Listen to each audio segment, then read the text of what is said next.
Impromptu video here. I wasn't planning on making this, but I just saw the new Borderlands movie and I have to talk about it. If you don't know, Borderlands is a video game franchise and a pretty popular one at that. It's about 15 years old at this point and several games deep. I've played and enjoyed most of the games, and for the fans watching this, I'd rate the series like this. But if you plan on seeing this film, it doesn't matter if you're a fan of the games. It doesn't matter if you've never even heard of Borderlands before. Hell, it doesn't even matter if you're a fan of films in general. If you see this movie, you will have a bad time. Just, what did I even just watch? I'm going to go into some spoilers, but I'll try to be vague just in case you do want to see it, but I'm going to be honest with you right here. It really doesn't matter. I could spoil this entire movie for you right here and now, and I'd be doing all of you a service because you really shouldn't see this god-awful movie. They first announced they were making this back in 2015. That's almost 10 years ago now. This movie has been in the works for almost a decade now, cost somewhere between $110 and $120 million, and this is what they gave us. But look, for context, they release a new Borderlands game on average every 3 to 5 years. Each of them have got a budget of around 35 million from what I can find, so with somewhere between a third and half the time and a tenth to a quarter of the budget, 2K are able to regularly pump out a better quality product than this absolute dumpster fire of a film studio did. But I digress. Let's get into it. For starters, let's be honest, there's films out there, they go too fast, they've got no transition between the scenes because they just want to race to the next scene, they just want to get to the finish line. And then there's the Borderlands movie. There is almost no glue connecting scenes, no meaningful transitions. The characters will teleport from one location to another, sometimes literally with nothing in between, and it just doesn't stop, and not in the good, oh my god, this film, it just doesn't stop kind of way. The movie gives the viewer absolutely no time to breathe. It gives you whiplash. You know when you go on YouTube and you watch those video game full cutscene movies and it's always a little bit jarring because in between each cutscene there's meant to be an hour or two of gameplay in between that you don't actually see? That's this movie! That is literally this movie. The director, Eli Roth, must have sat down, watched a cutscene movie of one of the Borderlands game and just said to himself, oh, so that's how the movie should go. Okay then. I'll give you an example. At one point they do a fake out of a character's death. Someone says, oh my god, is he alright? Another character says, oh, I'm sure he'll be fine. And a minute later, they quite literally teleport from the middle of nowhere to a completely different middle of nowhere. The movie then cuts back to the character who, shocker, survived, and he finds them all, not just in the middle of nowhere, but at the vault that everyone is looking for and no one knows how to find. He somehow found his way there, caught up with them after they had camped out for the night and arrived in time to help them save the day, and all of this happens on screen in the space of about 10 minutes. I am not even joking, just breathe, movie, breathe, damn it! It almost feels like they wanted this to be a TV series instead, but they just didn't have the resources. But you know what? That could have worked. That might have worked if you fleshed out all of these little 10-minute scenes with no glue into 30-minute segments, gave, more character moments, had more time to focus on, choreographing good and creative fight scenes. There could have been something here to make, say, I don't know, 8 or 9 part mini-series. Oh, what's that? The 10-minute segments spread out to make just an 8 or 9 part mini-series, you say? Yeah, that's because the movie is only 90 minutes long, and even then, it feels like it goes on for over 2 hours, because just nothing happens. Just nothing happens, but at the same time, it just doesn't stop. Right, moving on though, I'm getting carried away. Right, Borderlands is known for several things. For starters, it's over-the-top action, gunplay, and comedic violence. With scenes like this. Tired of waiting! No more waiting! Need a face shot! Boom! Squish! Yay!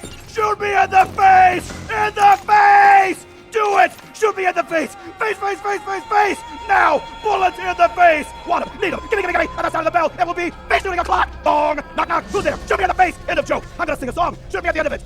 Da-da-da-da-da-da! Bong! I noticed you haven't shot me in the face. Curious as to why. Maybe you're weighing the moral pros and cons, but let me assure you that, oh my god, shoot me in the goddamn face! What are you waiting for?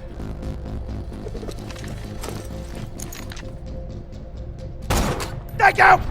None of which is in here. It's a PG-13 movie, a PG-13 adaptation of a game series that's rated for 18! There's no violence, no gore, none of the action scenes have any weight or impact to them. When someone gets shot, they just kind of ragdoll and fall over. It's like the movie wants to do absolutely everything it can to not make fans of the series happy.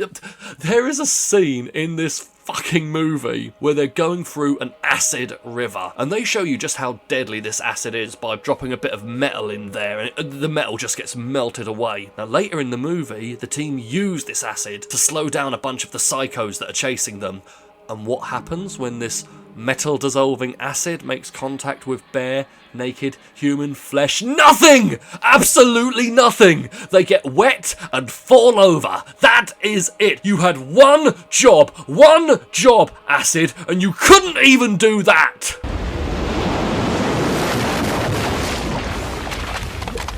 My eyes, the goggles do nothing.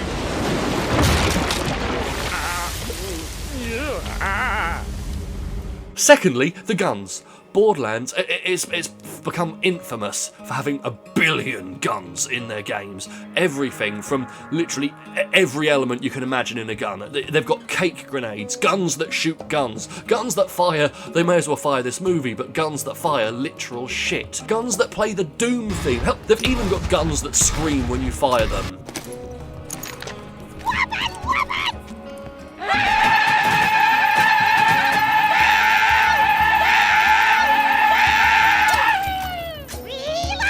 If you can think of it, chances are Borderlands have done it in a gun. So, this is open season, right?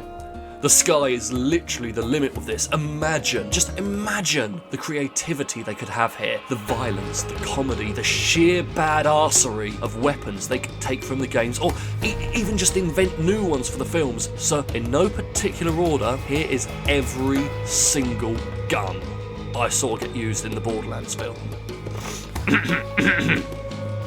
A generic pistol, a generic assault rifle, a disintegrating laser that is used once, and some hand grenades hidden inside of rabbit plushies. That is it. Are you fucking kidding me? How could you not even get this right? This movie is trying to make me commit seppuku, I swear. And thirdly, the comedy. Now, the Borderlands style of comedy, I will be the first to admit, it's aged closer to milk than a fine wine over the years, in my personal opinion. By the time the third game rolled around, I found it a bit more cringy than funny, but I'll stand by this. Borderlands 1, and especially Borderlands 2, you can still play that today, and it will still be funny. Because it's good writing, which this film doesn't know a thing about. This film doesn't get comedy. This film thinks comedy means just endless one-liners and quips thrown at you as often as humanly possible. And I don't hesitate for a second when I say that none of those lines hit. 0 of them. It's like they were in the writer's room. It's like they were throwing as many lines at the wall as they could in the hopes that some of them, at least some of them, might stick. But the writers, they were so fucking inept that they didn't realise they left the damn window open and were just throwing those lines outside their several-storey high building so that every line could just fall into the gutter and die. And besides the comedy, the writing in general is awful. I won't even question if there's a lot of people saying, oh, AI blatantly wrote this movie, but no, I'll put my foot down there. AI isn't this bad and predictable. Okay, here's a few lines from the movie with the setup that leads towards them that, oh my god, they're so bad, they've just been burned into my brain forever like some kind of sick psychic Chinese water torture. Right, one of the opening lines from the 55-year-old Cate Blanchett playing the character Lilith, who, may I remind you, is meant to be in her early 20s. I'm too old for this shit. No less than several times throughout the movie, Tannis says to Lilith, oh, I wish your mother was alive to see this. You know, just to remind her, and the audience of course, that her mum's dead, and she never knew her. You know, just keep hammering that in there for her, yeah? I won't die. I can't die. I'm special. Oh, Jesus fucking Christ, there's just no words. But the one that stood out to me the most, just because of just how little sense it made while I was watching it, Lilith is talking to Tiny Tina about her dad. Her dad's the one that sent Lilith on the mission to find her. So, Atlas is your dad, right? Yes and no. It wasn't a yes or no question. What do you mean it wasn't a yes or no question? That was Literally a yes or a no question. There's too many more to list, but every predictable line ever, every predictable line you can think of. You and what army? The one standing right behind me. Oh no, Claptrap. You know, the robot with one wheel, he's heading towards some stairs as they're escaping some enemies. Haha! Nothing can stop us now! Oh no! Stairs! My one weakness! What else is there? At the end, when the character that thought they were special realises that they're not the special one. Oh, I'm not special? Yes, you are. Just not in the way that you thought. It's all there. Every single predictable cliche. You can guess every line this movie's gonna say before it happens. Right, okay, I'm nearly done. Right, the casting. Right, this is an all-star cast and clearly a factor in why this movie cost as much as it did. You got Cate Blanchett, Jamie Lee Curtis, Kevin Hart, even Jack Black voicing Claptrap, which is a whole other can of worms I'm not getting into. But this is a heavy-hitting cast. It is clear to see where that 120 million went to with names like that. But all I can say, and I had this exact question when these casting announcements were first announced all them years ago, is why? Now, Cate Blanchett, she's a great actress, and she looks incredible for her age, but why are we getting a woman that's almost in her 60s to play a character that's meant to be somewhere between 22 and 27? And the same can be said of Jamie Lee Curtis's character. Just why? I know it's their names, but just why? You've got no hope of ever building any form of long-standing action franchise with this. Kevin Hart as Roland. You cast the short, funny man as the military badass who's easily one of the straightest, most serious characters in the franchise. Ariana Greenblatt, who plays Tiny Tina, is a terrific up-and-coming actress. If you don't know her, she played the young version of Gamora in Avengers Infinity War, and more recently she played the young version of my favourite character in one of my favourite franchises, Ahsoka Tano from Star Wars in the Ahsoka series, and she absolutely crushed it. She crushes every role that she's done, but I mean, in here, she's meant to be the heart of the movie. She's the fake MacGuffin, but not only is that not Tiny Tina's character in the first place, but she's given less than nothing to play with. I mean, yeah, sure, there's a scene or two where she's got to show some emotion, and yeah, she does a fine enough job, but in a film that's going 100 miles an hour, scene to scene, there's no impact to any of this. There's no emotion, no weight to any of it.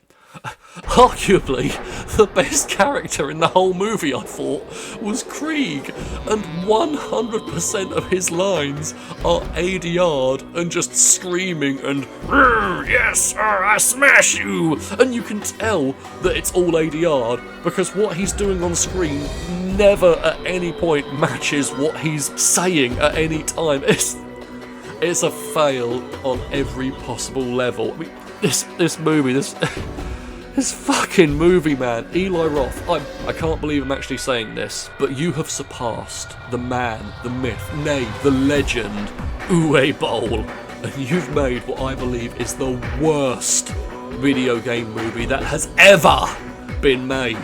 Uwe Boll, if you don't know, is infamous for being nothing short of a joke in the film and video game adaptation world, making stinkers like House of the Dead, Postal, Blood Rain, Alone in the Dark, but at least his films are fun bad. At least you can have some fun with how bad they are, but this isn't even that. It's just bad. The story, trash. The script, trash. The performances, trash. How did you get bad performances out of all these actors? I just don't know. I haven't even touched on the score and the CGI, but spoiler alert, they're trash too. The CGI looks like a made-for-TV movie, and the score, it's just non-existent. What score? They play a few songs that literally don't make sense for what's happening on screen. Oh, we're approaching Sanctuary City. What should we play? I don't know, Supermassive Black Hole by Muse. Oh, right, there's a fight scene happen. Right, what music should we play? I don't know. Do people still listen to Motorhead? Just play Ace of Spades. Did they just, whoever was doing the score, did they literally just transfer whatever was on their Spotify playlist? Like, after all said and done, I can quite honestly say this movie has zero redeeming features to it. I won't even give this a 1 out of 5. This is a 0. A fucking 0. My expectations were low, but you still managed to somehow fail and disappoint. Hell, I'm not even the biggest Borderlands fan, and I am grossly offended by this. I mean, I can't imagine how Goose is going to take it when he sees this, because he's a much bigger fan of Borderlands than I am. Anyway, like I said, I didn't plan on making this video. Hell, being a video game based channel, I didn't expect to ever do a movie review, or well, what's turned into just an angry rant. But this movie, man, this got under my skin. This movie affected me, and I just had to get this out. Being a movie based on a video game, it meets the criteria enough for me. Anyway, thank you all for letting me get that out. Thanks for watching, and please, if you do anything today, I'm not going to ask you to like. I'm not going to ask you to leave a comment, and I'm not going to ask you to subscribe. All I'm going to ask, all I'm going to beg of you is please, don't support this, don't see this movie. It is not worth it. See you later.